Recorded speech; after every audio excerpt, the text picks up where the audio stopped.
저는 본문을 중심으로 다윗의 참회 기도라는 제목을 가지고 은혜를 나누고자 합니다. 여러분 익히 잘 아시는 시편 중에 말씀이기도 합니다.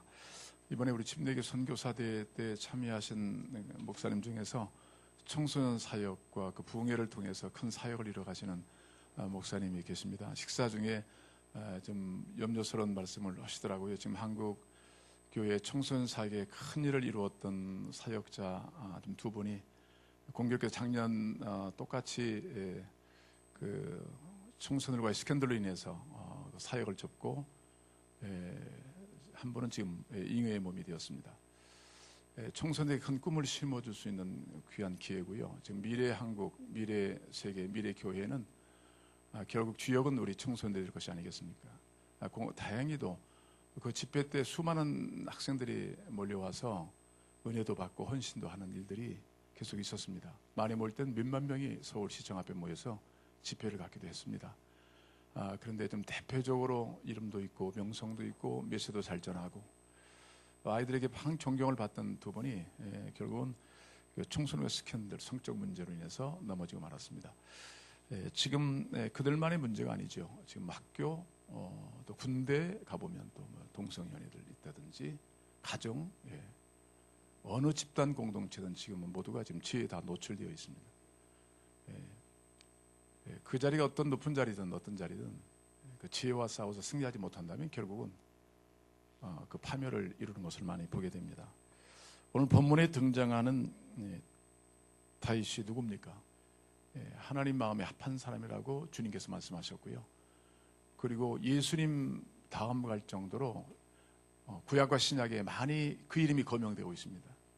구약의 대표적인 인물이고 또 예수님의 어떤 예표가 될 수 있는 중요한 인물이 다윗입니다. 모든 이스라엘 백성이 존경을 받았던 그분인데 다윗도 한번 크게 지혜로 말미암아 넘어지는 그런 아픔을 경험한 것을 본문에서 볼 수가 있습니다.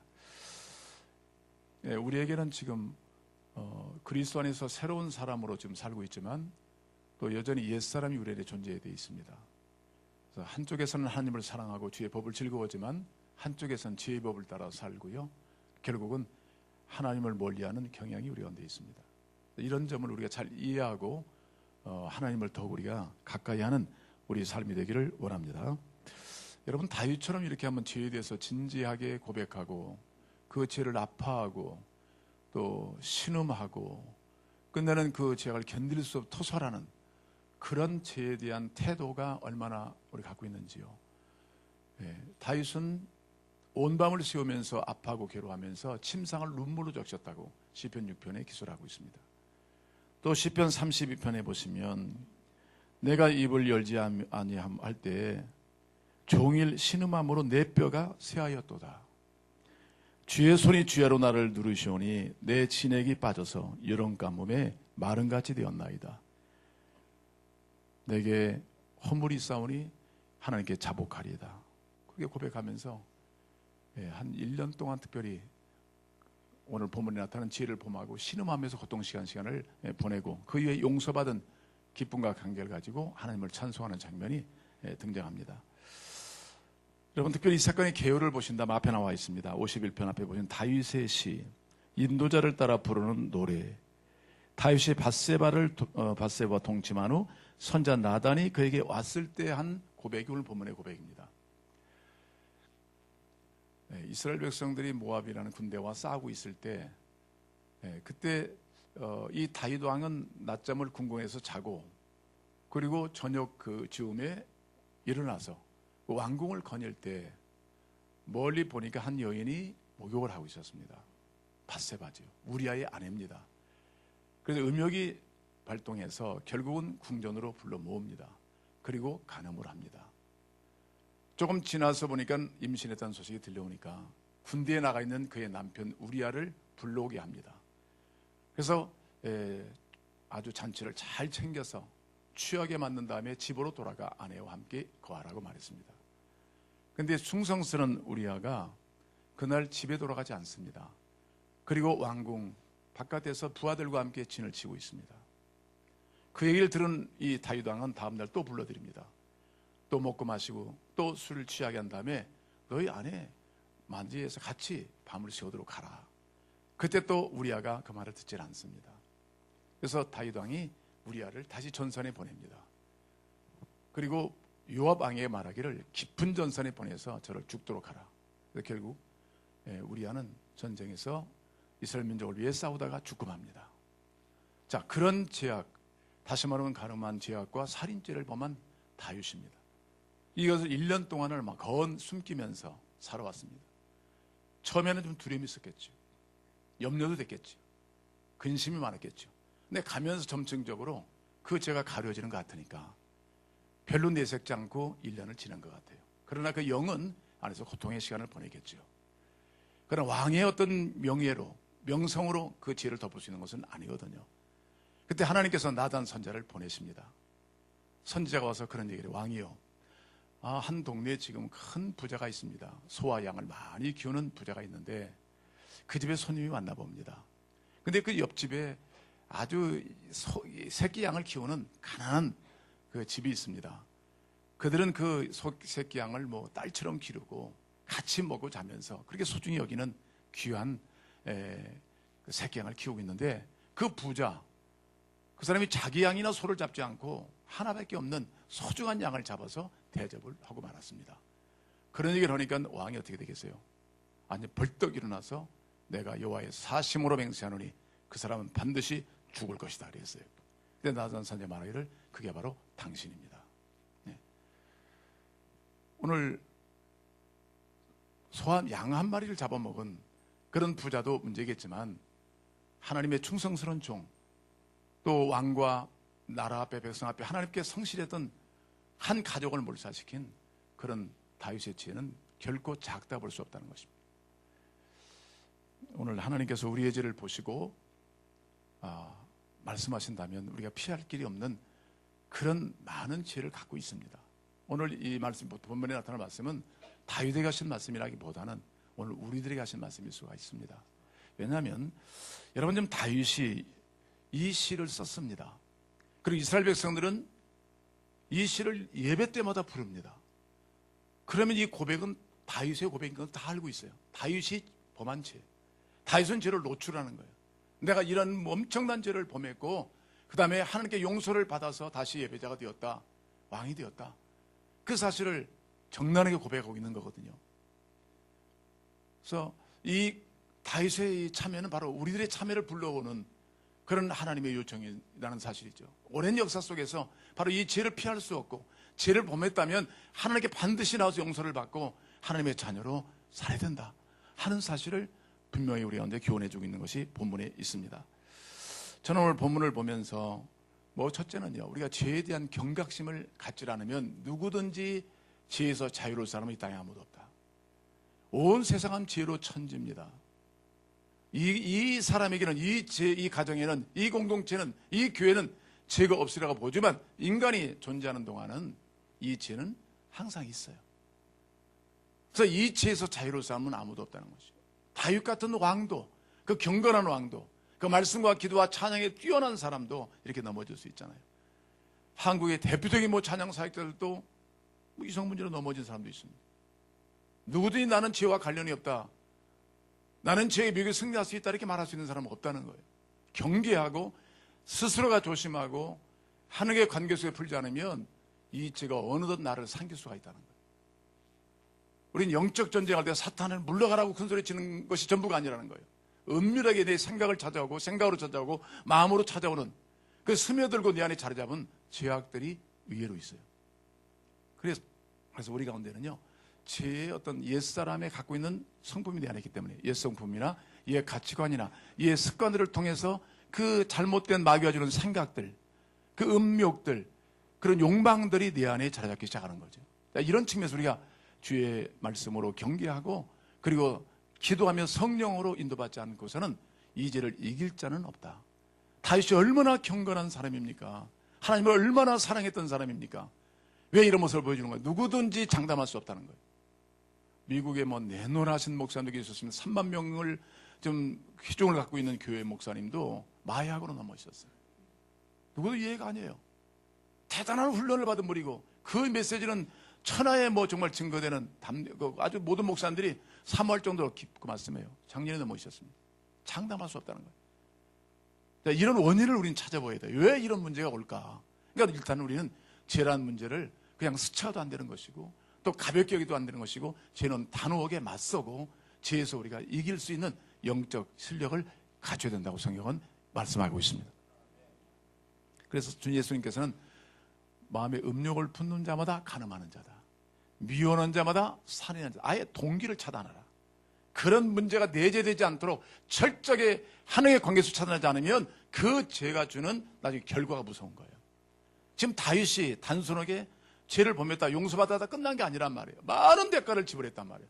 자녀들이 죽음에 이르고 많은 전쟁에 또 실패를 보고 그 왕궁이 흔들리고 가족에 얼마나 많은 상처를 줬겠어요. 이런 문제들이 엄습하니까 단순하게 죄를 들어서는 안 된다는 거예요. 꼭 폭탄을 들고 하는 거 똑같다는 거예요. 그러니까 터져버리면 엄청난 문제 이야기한다는 거예요.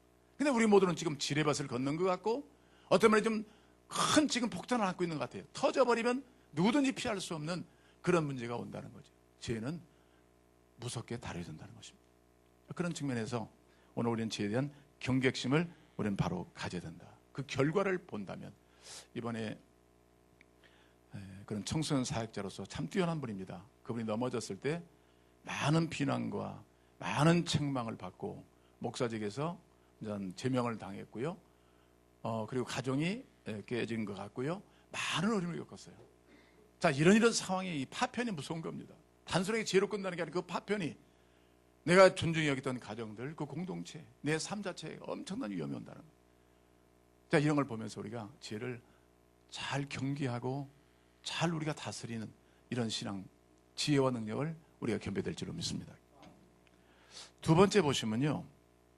죄를 오늘 이 죄를 지었을 때 사도는 바로 죄를 인정하는 모습을 볼 수가 있어요. 이 우리 다윗 왕을 본다면 자 51편 보시면요.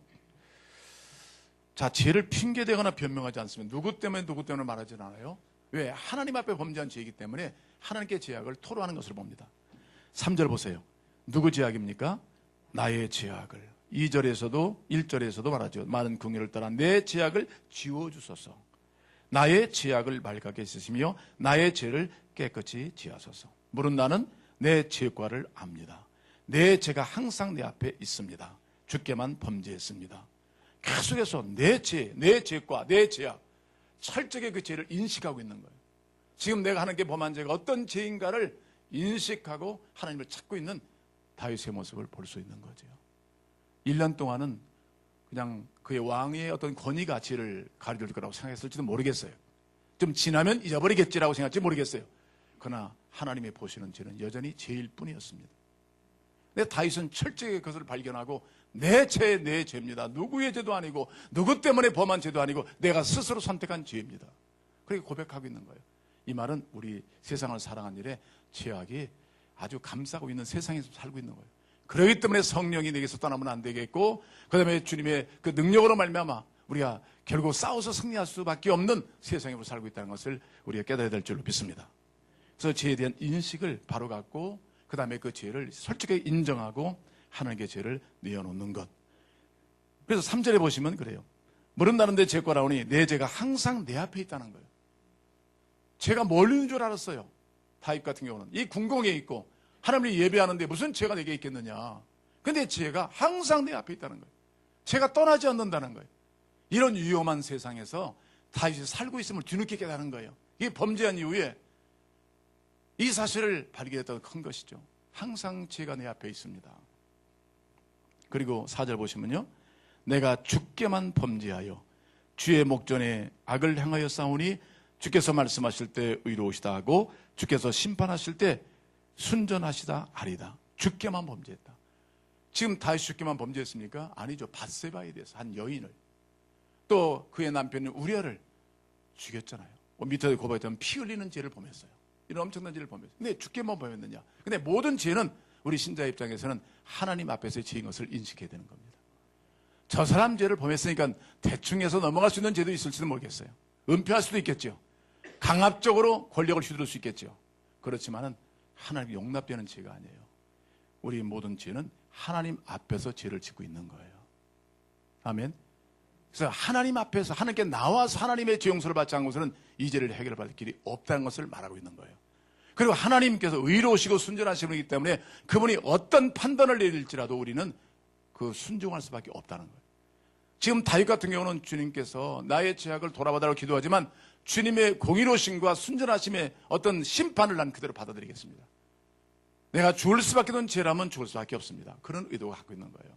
근데 원인을 찾아보니까 오전에 나와요. 내가 죄악 중에서 출생하였으며 내 어머니가 죄 중에서 나를 잉태하였습니다.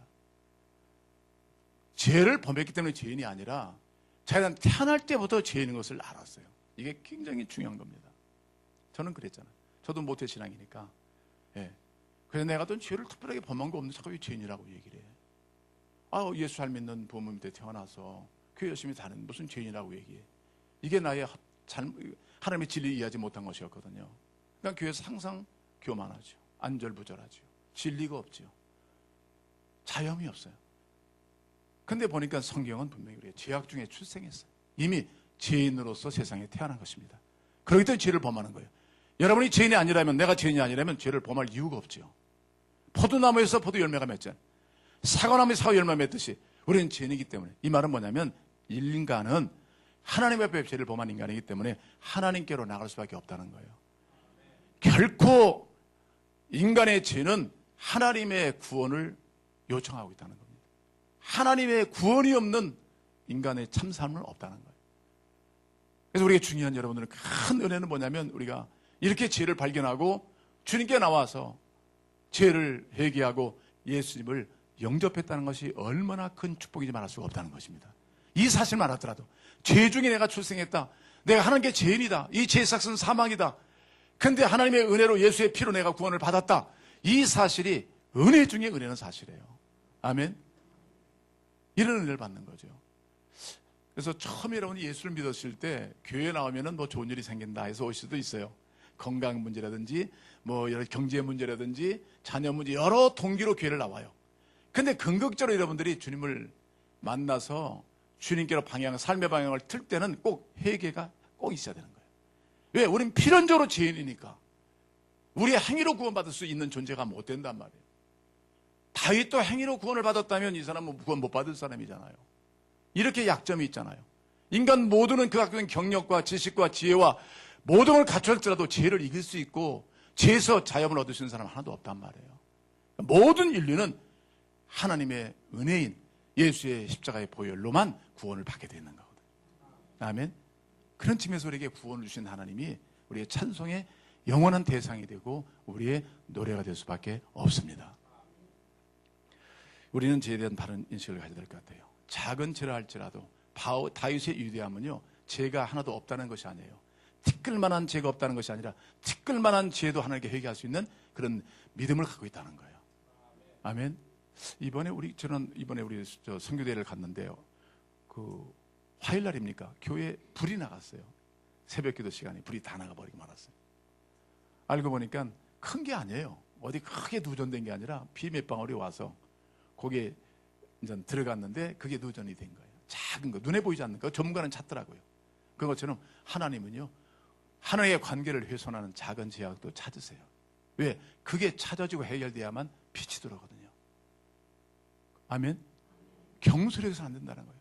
그 작은 것이 어떤 영향을 주는 것인가. 우리 모든 상황 속에 그 상황을 인정하면서 우리가 어떤 죄가 있다면 우리 하나님 앞에 나의 죄과 오직 유일하게 용서할 분은 주님밖에 없잖아요. 그런 측면에서 오늘 다윗은요, 그런 문제를 가지고 어떤 고백을 하냐면 이런 거 보세요. 우리 11절 나를 주 앞에서 쫓아내지 마시며 주의 성령을 내게서, 이건 시차란 얘기시지. 성령이 없는 그리스도인 삶은요, 죄를 이길 수도 없고 진리를 깨달을 수도 없어요. 복음을 전할 수도 없고 예배할 수도 없어요. 나를 쫓아내지 말아 주십시오. 이런 죄를 범했을지라도 지금 그가 찾고 있는 분은 누구냐면 하나님이세요. 1, 2절 보신다면 뭐라고 나와 있어요? 하나님이요, 주의 인자를 따라 내게 은혜를 베푸시며 주의 많은 긍휼을 따라 내 죄악을 지워달라고 그랬어요. 여러분, 하나님만이 우리의 죄에 대해서 용서할 수 있는 유일하신 분임을 믿으시길 바랍니다. 예. 여기서 많은 인자, 주의 인자라든지 많은 긍휼, 이것은 영원히 쇠하지 않는 풍성한 하나님의 사랑을 표현하는 거예요. 어떤 죄도 어떤 것도 용납하고 모든 것을 사랑할 수 있는 그 하나님의 풍성함을 의미하고 있는 겁니다. 그래서 제한이 없는 하나님의 용서와 사랑은 제한이 없어요. 여러분, 만약 인간의 죄를 우리가 범했어요, 그 다른 사람들이 우리 죄를 쉽게 잊질 않습니다. 오랫동안 기억합니다. 제가 일본에 와서 목사님 중에 그런 분이 또 없잖아 있었습니다. 한 분이 제가 오기 전에 한 20년 전에 어떤 문제로 인해서 우리 침례교단 목사님이세요. 첫 번째로 파송받았는데 어려움을 겪으셨어요. 저는 20년 지나면 잊어버린 줄 알았어요. 그때 일본 몇몇 목사님이 기억하시더라고요. 그래서 20년 전에 그분의 행적을 기억하십니까? 저는 모릅니다. 그분이 우리에게 끼친 악 영향이 큽니다. 한일 간의 선교의 관계를 끊어놨습니다. 그분이 참 하나님께 범죄했습니다. 그런 말씀 하시더라고요. 여러분, 사람들은 쉽게 용서 안 됩니다. 여러분 용서될 것 같지만 결코 우리가 범한 죄는 인간들은요, 정말 하나님의 많은 긍휼과 자비가 없이는 용서가 불가능합니다. 그런데 하나님만이 용서하세요. 왜냐하면 그의 성품이 많은 큰 그런 자비와 긍휼이 풍성하기 때문에 어떤 죄도 씻어낼 수 있고 용서할 수 있는 능력이 하나님께 있음을 믿으셔야 됩니다. 예. 그래서 다윗은 그 하나님을 찾고 있는 거예요. 하나님이여, 나의 하나님이여, 내 죄악을 아시지요. 근데 다윗이 범한 죄악이요, 오늘 1절에 보시면 다른 성경은 반역, 하나님께 죄과랑 반역을 했다는 얘기거든요. 그럼 왕이 무슨 반역을 할 게 있겠어요? 왕의 나라에 있어서 그 말이 표현하기 어려운데, 근데 하나님이 온전한 주권자요 왕이시기 때문에 하나님의 명령을 거절한 것을 반역으로 본 거예요. 나는 반역자입니다. 반역자는 전쟁에서 사형입니다. 국가에서도 사형이에요. 근데 다윗은 뭐냐면 인간이 범한 죄를 떠나서 하나님 앞에 그 당신의 주권을, 당신의 그 영광을, 하나님의 어떤 주인 되심을, 왕 되심을 내가 거절하고 임의로 내 하나님의 종들을, 하나님의 사람들을 내 임의로 판단하고 마음대로 죽이고 마음대로 범했습니다. 이런 뜻인 거예요. 여러분, 그렇습니다. 우리의 죄악이 하나님 앞에서 기준으로 삼으셔야 되는 거죠. 철저하게 다윗은 그 문제를 하나님께 내려놓고 구했는데 하나님의 자비는 풍성하고 인자는 넘칩니다. 아멘. 그래서 다윗은 말하기를 너희들 죄로 끝나는 게 아니다, 무서운 심판으로 끝나는 것이 아니라 하나님의 자비와 인자는 여전히 세상 가운데 온 땅에 충만하고 있다 하는 사실을 보여주신 거예요. 누가복음 15장에 여러분 탕자의 비유가 나오잖아요. 두 번째 탕자가 다 허랑방탕하고 돌아왔습니다. 근데 이 돌아왔을 땐 돌아왔기 때문에 용서한 것이 아니잖아요. 아버지가요. 이미 아버지의 사랑은 이미 아들을 용서하셨어요. 기다리고 계신 거예요. 그 사랑이 그를 기다렸고 그를 만져줬고 그를 회복시켜 주신 거예요. 그 아버지의 사랑이 약화되었거나 그것 때문에 문제가 있는 거 아니에요. 오늘 하나님의 사랑은 여전히 풍성하시고 여전히 자비는 넘치시고 인애는 한이 없으십니다. 아멘. 그것이 인류에 대한 희망이에요. 우리는 정지하고 판단하지만 정말 하나님께 회개 용서받은 사람은 우리가 할 말이 없는 사람이 일단은요. 왜? 죽을 죄를 전 우리들인데 무슨 다른 변명을 댈 게 없잖아요. 그리고 다른 사람을 판단하고 정지하는 것은 회심한 자의 특징이 아니라는 걸 가르쳐 줍니다. 그 죄가 우리 안에 있는 거예요. 비교해서 저 사람보다는 내가 좀 죄가 좀 없다는 것 때문에 판단하고 정지하는 것은 참다운 회심, 진정으로 용서받은 자의 태도가 아니라는 거예요. 정말 용서받은 사람은 할 말이 없는 사람이고 정지할 수 없는 사람이라는 거예요. 아멘. 죽었다가 살아나는 우리 안에요. 용서받아서 세상도 다 돌 던지고 다 죽으라고 하는데 하나님만이 그의 아들 십자가를 세상에 보내시고 십자가를 통해 우리를 구원하신 거 아니에요. 그래서 본문에 보시면 우슬주로 우리를 씻겨달라, 우슬 정결케 해달라. 우슬주가 뭡니까? 구약시대 때 여러분 이제 하나님께 제단에 이제 물을 드리면요 피가 떨어집니다. 웅고됩니다. 그 피를 씻어낼 수 있는 그 식물이 뭐냐면 우슬주예요. 그러니까 정결케 하는 능력이 있고요, 씻어내는 능력이 있어요. 다른 무엇으로도 웅고된 피를 닦아낼 수 없는데 우슬주로 닦아내면 닦아져요. 이것은 뭐냐면 미리 이 다윗은 예수님의 복음을 이해하고 있는 거예요. 율법은 분명히 죄의 삭은 사망입니다. 그렇지만 그는 제 율법의 본질, 특성은 뭐냐면 복음이에요. 사랑이에요. 그래서 인자를 찾고 긍휼을 구하고 십자가를 붙잡는 거예요. 이게 바로 유일하게 살 길은 우리 죄를 다 짊어지고 십자가에서 완전하게 죽으신 예수 그리스도로 말미암아 얻는 이 용서와 구원이 우리가 있다는 것입니다. 다른 것을 찾을 수가 없어요. 그래서 깨끗게 하소서, 지워주소서, 도말하소서, 아예 그냥 찢어주소서, 죄에 대해서 기록된 걸 찢어달라고 얘기하잖아요. 세상은 다 남습니다. 흔적이 다 남아요. 근데 하나님은 죄 없는 것처럼 우리를 대해주세요. 완전히 잊어버려요. 망각하세요. 그런 은혜가 우리가 있기 때문에 다시 일어나서 하나님의 관계를 통하여 나갈 수 있는 줄로 믿습니다. 우리가 기도할 것은 뭐냐면요, 오늘 본문을 통해서 한번 보세요. 10절 보세요. 읽겠습니다. 시작. 하나님이여 내 속에 정한 마음을 창조하시고 내 안에 정직한 영을 새롭게 하옵소서. 저 정한 마음과 정직한 영을 구하고 있잖아요. 이제부터는 내가 주님의 사랑과 용서를 받은 내가 더 흔들리는 마음 때문에 제 미혹을 받아 넘어지지 않겠습니다. 정한 마음이라는 것은요, 하나님의 뜻과 마음에 부합하는, 결코 흔들리지 않는 그런 마음을 말하는 거예요. 이제는 주님 말씀하신다면 그대로 순종하겠습니다. 이런 흔들림 없는 그런 견고한 마음을 제 안에 심어주십시오. 새 마음을 주십시오. 새 영을 부어주십시오. 새 사람이 되게 해주십시오. 이런 간청을 하고 있는 거예요. 여러분 어떤 상황에 직면했을지라도 정말 이건 평생에 기도해야 돼요. 왜? 항상 우리는 죄에 노출되어 있기 때문에 정한 마음을 창조하시고 정직한 영을 부어주셔서 하나님의 말씀에 끝까지 순종하여 믿음으로 사는 나와 우리 모두가 되게 해주십시오. 이렇게 기도하는 우리 모두가 될 줄로 믿습니다. 그 다음 밑에 보신다면 주의 구원의 즐거움을 내게 회복시켜 주시고 자원하는 심령을 주사 나를 붙드소서. 오늘 하나님 앞에 진정으로 이처럼 몸부림쳐 회개하고 자복하고 하나님께 나갔을 때 주님 분명히 우리 가운데 주시는 축복이 뭐냐면 구원의 즐거움입니다. 오늘 우리가 예배를 드린다면서도 봉사한다면서도 주님을 섬긴다면서도 정말 내게 구원 즐거움이 있는가 있다면 여러분 정말 회심한 자의 그런 축복이라고 봐요. 그래 여전히 불안하고 여전히 잠을 이루지 못하고 여전히 근심이 오고 여전히 우리 마음에 뭘 토할 것 같은 그런 영적인 근심과 아픔이 있다면요, 그건 분명히 우리는 아직 온전한 회심, 하나님께 진정으로 하나님을 찾고 구한 열매가 없다는 것을 본문이 말씀해주고 있어요. 여러분 어떠십니까? 잠을 못 이루는 혹시나 고통이 있을 수 있어요. 오늘 시편 50편은 저에 대한 참회로 기도하고요. 여러분 어떠십니까?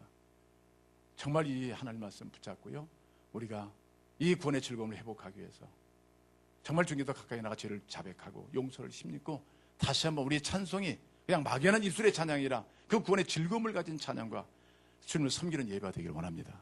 그래서 예배자의 특성은 뭐냐면 오늘 본문에 나와 있어요. 한번 보시겠습니다. 17절 시작. 하나님께서 구하시는 제사는 상한 심령이라 하나님이여 상하고 통회하는 마음을 주께서 멸시하지 아니하시리다. 하나님이 기뻐하시는 예배는 뭐냐면요, 그냥 누가 안 보니까 여전히 죄를 가리고 있고 내 이 건강한 모습은 있으니까 찬양하고 예배하고 섬기면 되겠지, 이런 자세가 아니에요. 하나님 앞에 예배할 때는 설 때는 본문에 나왔어요. 상한 심령. 이것은 뭐냐면요, 앞에 나와 있지만 뼈가 꺾여진 상태에서 중심을 다 잃어버리고요, 이런 어떤 기관이 제 기능을 하지 못하는 거예요. 무능한 거예요. 무지한 거예요. 그러니까 철저하게 하나님만을 의지할 수밖에 없는 상태를 의미하는 거예요. 나는 아무런 쓸모가 없습니다. 여러분 한 주간을 돌아보신다면 당당하게 주님께 나올 수 있는 그런 그 모습이 우리한테 찾기 어렵습니다. 정말 하나님 앞에 섰을 때 나는 무기력합니다. 무능합니다. 죄에서 쉽게 넘어지고 쉽게 말하고 쉽게 행동하고 하나님 앞에 늘 죄를 범하고 있습니다. 이런 자세로 주님께 나와서 정말 나의 무능함과 무지함을 고백하고 하나님을 붙드는 것이 상한 심령의 자세입니다. 아멘. 거기에 무슨 정죄가 있고 무슨 판단이 있겠습니까? 하나님을 붙들 때 거기서 인자가 오고 긍휼이 오고 구원이 오고 치유가 오고 반면에 구원의 즐거움이 회복되는 이런 은혜가 있다는 사실을 기억하셔야 됩니다. 통회하는 마음이라는 것은 안타까워 괴롭고 힘들어 하나님 앞에 울고 부르짖는 안타까운 심정과 마음을 얘기하는 거예요. 정말 하나님을 붙들 수밖에 없는 그런 우리의 삶을 살고 있다는 거예요. 어느 누구를 막론하고 우리의 삶을 본다면, 이 땅의 삶을 본다면 하나님 없어서는 못 살아요. 이런 정신을 가지고 주님을 찾고 찾을 때 그의 의로움과 경건함, 그의 풍성한 사랑으로 말미암아 하나님과의 관계뿐 아니라 세상과의 모든 사람의 관계를 온전케 하는 능력이 하나님께로 온다는 것이에요. 아멘. 여러분 성령을 구하셔야 돼요. 아멘. 성령이 없는 그리스도는 육매의 육밖에 안 남아요. 육은 모든 죄에 노출되어 있습니다. 수시라도 내 육체가 죄를 원하고 있고요, 또 죄의 유혹이면 쉽게 넘어지는 것이 육체예요. 근데 영으로 충만하면 진리를 알지요, 주님을 또 만나지요, 영적으로 성장하죠, 성숙하죠. 그러니까 그 말씀 가운데 거할 수 있으니까 우리는 성령의 충만함이 없이는 죄를 이길 수 없다. 그러나 성령 충만 받으면 죄도 마귀도 권세도 이기고 승리할 수 있다는 믿음을 갖기를 원합니다. 이런 마음을 가지고 예배 드린다면요, 분명히 우리 안에 구원의 즐거움이 와요. 그리고 하나님을 향한 뜨거운 사랑이 다시 부어져요. 이런 하나님의 임재를 경험하는 예배자가 되기를 주의 이름으로 축복합니다. 마지막 한 말씀 드리겠습니다. 이번에 오신 강사님이 그런 말씀하셨어요. 금요일에도 말씀드렸지만 다 우리 눈을 감고 그분이 말씀하실 때 그런 말씀하셨어요. 여러분 누가 나를 보고 평가하는 것, 또 자신을 안다고 그러지만 모르는 게 너무나 많아요. 그리고 죄에 대해서 설정 넘어가는 것이 너무나 많고요. 타협되고 아무것도 아닌 것처럼 지나가는 경우가 많이 있어요. 다윗의 1년이 고통의 시간이었습니다. 하나님 우리가 거룩하기를 원하시죠. 온전한 자녀가 되기를 원하시잖아요. 아멘. 그래서 영광을 받으시잖아요. 근데 강사님이 그 말씀하시면서 여러분 한번 눈을 감고 기도하십시오. 하나님이 나를 보신다면 어떤 생각, 어떤 마음, 어떤 행동을 지금 하고 있는 게 노출되어져요. 묵상 시간이 필요해요. 이 죄를 강과 여기고 대충 여기다가 내 가정이 파멸될 수 있어요. 내가 싸우는 공적도 하루쯤에 무너질 수 있다는 거예요. 이건 죄된 경고리 못된 경고예요. 누구도 장담할 수 없어요. 한번 여러분 심각하게 생각해 보셨나요? 티끌만한 죄악도 내 안에 관여하지 못하도록 방어한다거나 그 문제를 중개 구할 수 있는 영적인 자세가 필요하잖아요. 그것이 결국 나를 무너뜨릴 수 있는 요소가 되니까. 그래서 한번 묵상을 해봤어요. 여러분 죄 덩어리예요. 죄 덩어리. 죄 덩어리. 목사니까 목사 저보다 유명한 목사가 다 넘어지잖아요. 저도 항상 노출되어 있죠. 여러분 어떠십니까? 어떠세요? 하나님의 눈으로 자신을 보고요 깊이 바라보면요 다 성령이 보여주세요. 이건 하나님의 자비와 긍휼과 용서가 없이는 하루도 살 수 없는 우리의 모습을 발견할 수 있어요. 아멘이십니까? 아멘.